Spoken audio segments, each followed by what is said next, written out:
Neuropsicología de la atención, presentado por Dayelis Loaiza, Cristian Mejía, Daniel Oliveros y Melvis Valencia de la Universidad del Atlántico para la clase Bases Neurobiológicas del Comportamiento. Introducción. La atención es aquella capacidad de seleccionar un estímulo particular del conjunto de una experiencia, enfocar y concentrar en él nuestro interés. La selección del estímulo depende de varios factores. Dentro de estos, la experiencia previa del individuo, la intensidad que posee el estímulo determinado y la motivación. Se denomina permanencia la duración de la atención sobre el estímulo. Esto es variable. El ejercicio de la atención genera efectos en la actividad intelectual, como aumentar la claridad y exactitud de todos los procesos mentales, favorecer la memoria y participar en el desarrollo de los procesos mentales. Conceptualización. La atención es un proceso psicológico básico e indispensable para el procesamiento de la información de cualquier modalidad. Su función es seleccionar del entorno los estímulos que son relevantes para llevar a cabo una acción y alcanzar unos objetivos. Ríos et al. 2007. Ayuda y facilita y participa en todos los procesos cognitivos superiores. Londoño 2009. Ver, escuchar, atender y percibir no son procesos sinónimos.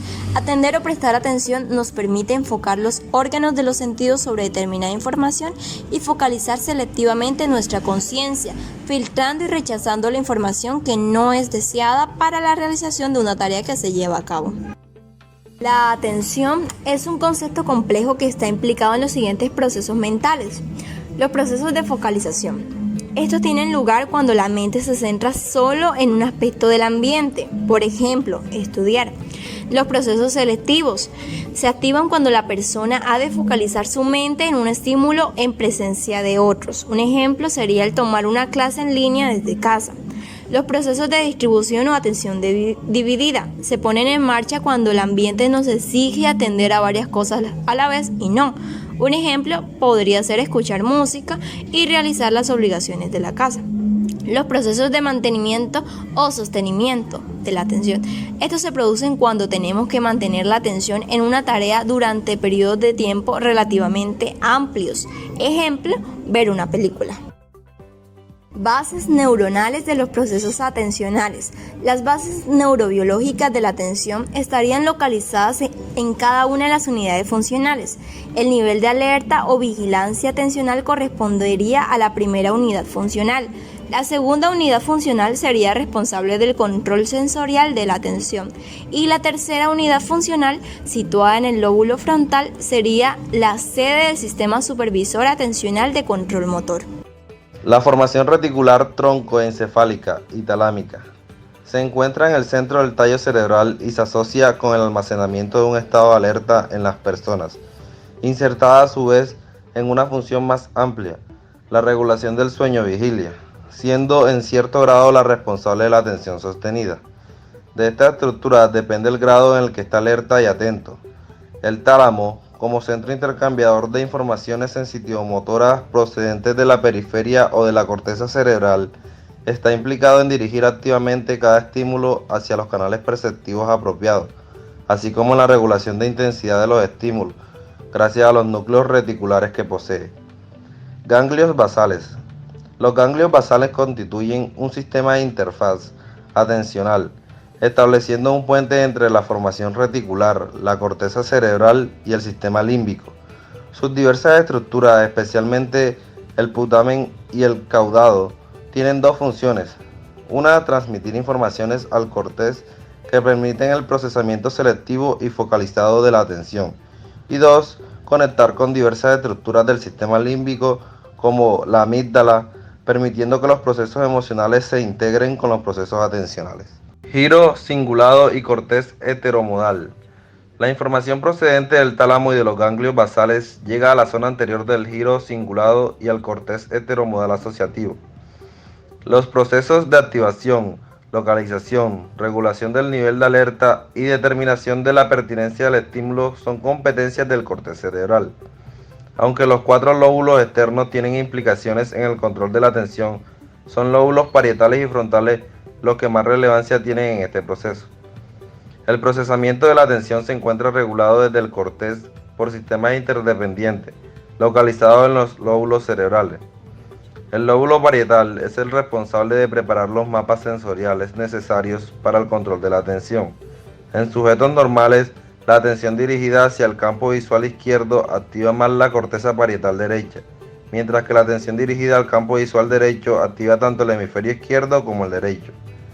Existe, por tanto, una asimetría atencional en el lóbulo parietal que confiere mayor importancia al hemisferio derecho, según se demuestra en el síndrome de heminegligencia. El área prefrontal es el final del trayecto de la vía atencional, desarrollando numerosas subfunciones estrechamente ligadas al control de la atención. 1. Regulación atencional de actividades que requieren una determinada planificación gracias al sistema ejecutivo prefrontal. 2. Control de la atención sostenida, evitando la 3. Control de la atención focalizada, dirigiendo el foco atencional hacia el lugar adecuado. Y 4. Control del movimiento sacádicos oculares a través de los campos visuales. Los colículos superiores aportan en la atención de modalidad visual, ya que son ellos los que permiten que dicho proceso pueda moverse de un objeto a otro. Su función es asociada con el control de los movimientos oculares y de llevar los estímulos externos al campo visual.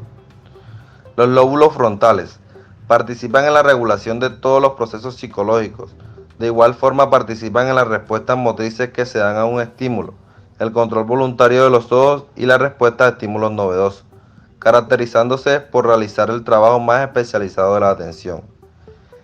El cerebelo. Su intervención como director y regulador del foco atencional en relación con la variable tiempo lo hace un protagonista indiscutible en patologías del neurodesarrollo como el trastorno específico del aprendizaje. Química de la atención. Los componentes químicos de nuestro cerebro son la verdadera savia vital del sistema atencional y tienen mucho que ver con aquello a lo que los alumnos prestan atención en la escuela. La acetilcolina es un neurotransmisor que parece estar vinculado con la atención. Esta sustancia química regula la fijación de la atención en determinados objetos y hace obviar aquellos que son irrelevantes para los objetivos del sujeto. Es considerada así la llave química de la atención.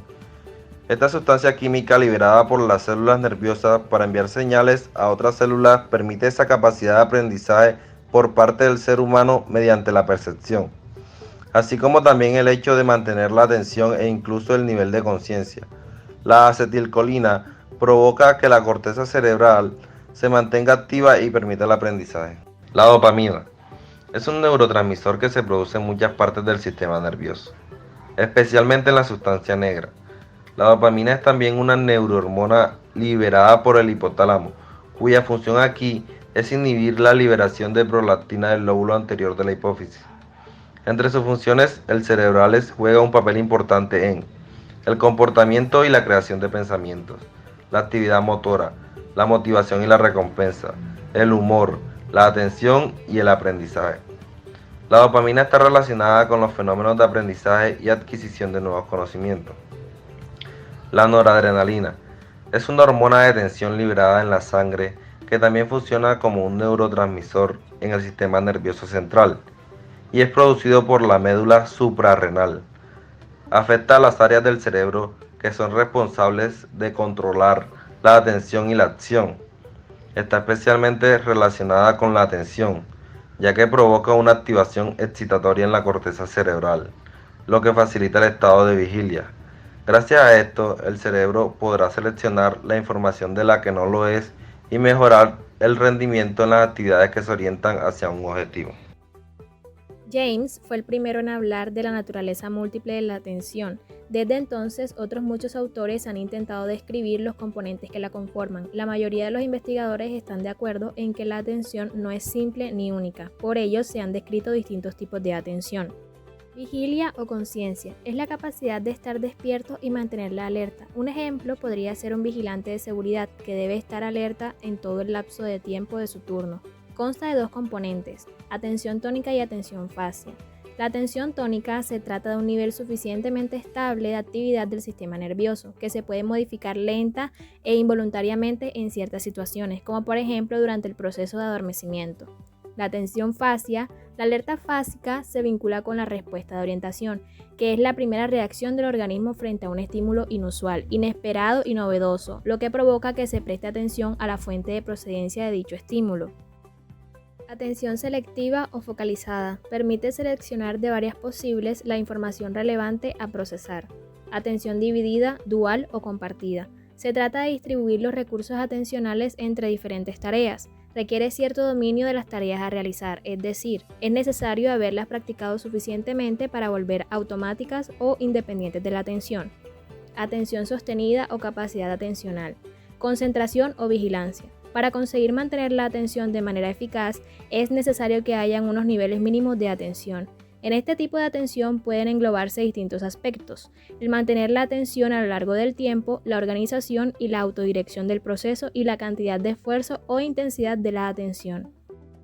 Inhibición o capacidad de inhibir respuestas automáticas o naturales. Para llevar a cabo el test de Stroop, en el que se es necesario inhibir la respuesta a la lectura de una palabra, que es el nombre de un color, para dar prioridad al color con el que se encuentra escrita. A continuación, realizaré la actividad que fundamenta lo dicho anteriormente. Trataremos de ignorar el color de forma escrita, tratando de decir el color que se muestra: azul, fucsia, rojo, negro, verde y amarillo. Estados transitorios. En el caso de los problemas de atención, los más comunes es la perturbación de la misma con el ruido, el sueño, el cansancio o la fatiga y el efecto de ciertas drogas y psicofármacos. El ruido puede incluir a una disminución o pérdida de la capacidad auditiva y psicológicos, especialmente cuando la intensidad del ruido es alta o cuando se presenta de forma intermitente. La falta de sueño disminuye la capacidad para enfocar la atención sobre los estímulos relevantes o críticos, aumenta la susceptibilidad a los efectos perturbadores de los distractores y disminuye la intensidad de la atención. El uso de psicofármacos, aunque no siempre influye directamente en tareas atencionales, sí influye en tareas en las que hay implicados oscilamientos de la atención que los hace más lentos y niveles de alerta del individuo sobre los cuales produce una disminución. Por su parte, los estimulantes ayudan a incrementar el nivel de activación de un individuo, por lo que si no estamos muy activados puede ayudarnos a concentrarnos mejor. ¿Cómo mejorar la atención? Crear unas condiciones ambientales adecuadas. La iluminación debe ser preferentemente natural, que la zona de trabajo o actividad esté ventilada. También es mucho mejor crear un ambiente silencioso. Evitar fuentes de distracción. No rodearnos de distractores, como lo es la televisión encendida o fondos de ruido como la música. Si intentamos realizar varias cosas a la vez o estamos pensando en otras cosas, probablemente nos cueste trabajo realizarlas. Y seguramente alguna de ellas no la realizaremos de una forma adecuada. Evitar niveles de activación extremos. Si nuestro nivel de activación es más bien bajo, conviene buscar estímulos o situaciones que puedan aumentarlo. Fondos de ruidos como la música puede ayudarnos y sustancias como la cafeína en dosis moderadas puede ayudar. Pero si nuestro nivel de activación es más bien alto, es conveniente disminuir la presencia de estímulos que pueden actuar como activadores o evitar el uso de sustancias activadoras como la cafeína. Control emocional. Uso de técnicas de respiración, relajación muscular, entre otras. Uso de estrategias cognitivas como la técnica conocida con el nombre de stop o parada de pensamiento. O focalizar nuestra atención a otro tipo de pensamientos. Potenciar la actividad mental. Pasatiempos como la sopa de letras, crucigramas, entre otros, son los que más estimulan la atención, como los rompecabezas, juegos de estrategia como dominó, damas, cartas, ajedrez. Estimulan la atención. Realización de actividades mentalmente complejas y estimulantes en libros especializados o talleres de estimulación mental. Patologías de la atención. Mutismo asinético. Es un severo trastorno atencional que fue descrito inicialmente por Keynes en 1941. Para definir una grave alteración del estado de vigilia, que se acompaña de profunda apatía, falta de iniciativa psíquica, motora o verbal, e indiferencia frente a todo tipo de estímulos. Los pacientes carecen de movimientos espontáneos y no responden a órdenes, preguntas o estímulos, permaneciendo en silencio de forma permanente. Existen diferentes grados de mutismo. El origen del cuadro se debe a lesiones vasculares o tumorales. Se ha descrito dos modalidades de mutismo según la localización de las lesiones. Mutismo asinético anterior. secundario a tumores localizados en torno al tercer ventrículo o causado por infartos de la arteria cerebral anterior, que afectan al giro cingulado de ambos hemisferios. Mutismo acinético posterior, causado por un infarto mesencefálico que lesiona al sistema reticular activador ascendente e implica al tálamo, quedando inactivas las vías dopaminérgicas. Síndrome de heminegligencia es un trastorno atencional que sorprende por su sintomatología, ya que el sujeto ignora sistemáticamente la mitad de su espacio atencional. Se caracteriza por el fracaso en atender a los estímulos visuales, táctiles o auditivos, presentados en el lado opuesto a la lesión, sin que pueda atribuirse dicho fracaso a daño cerebral en las áreas primarias, ni a dificultades de ejecución motora. Se presenta más frecuentemente y con mayor gravedad tras lesiones del hemisferio derecho, siendo característica la ignorancia de la información sensorial situada contralateralmente.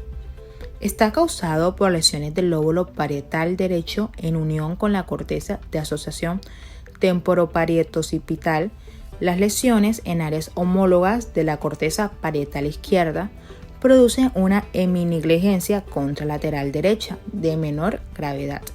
La lesión de áreas dorsolaterales del lóbulo frontal derecho también pueden producir el cuadro. Los síntomas de la heminegligencia causada por la lesión del hemisferio derecho son más frecuentes, de mayor gravedad y peor pronóstico que los homólogos causados por lesiones izquierdas. Distractibilidad.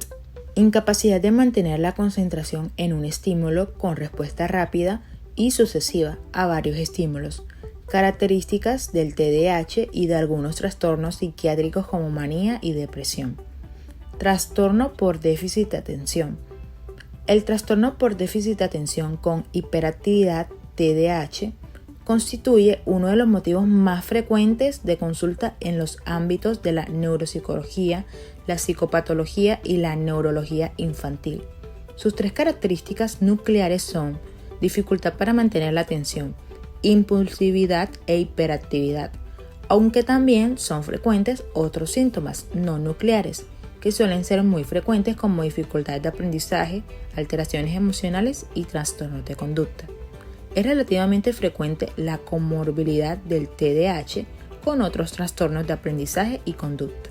Hipoprocesia, disminución de la capacidad de atención pasiva y activa, presente en el retardo mental y en la depresión. Aprocesia, incapacidad de fijar la atención, sucede en las intoxicaciones y las demencias. Hiperprocesia, excesiva atención sobre un estímulo determinado con incapacidad de responder a otros estímulos. Se presenta en el trastorno de pánico. Perseveración, tendencia a permanecer en una misma actividad con gran dificultad para cambiar a otro patrón de respuesta. Se debe a una alteración de la capacidad de desatender observado en los pacientes con patología del lóbulo temporal.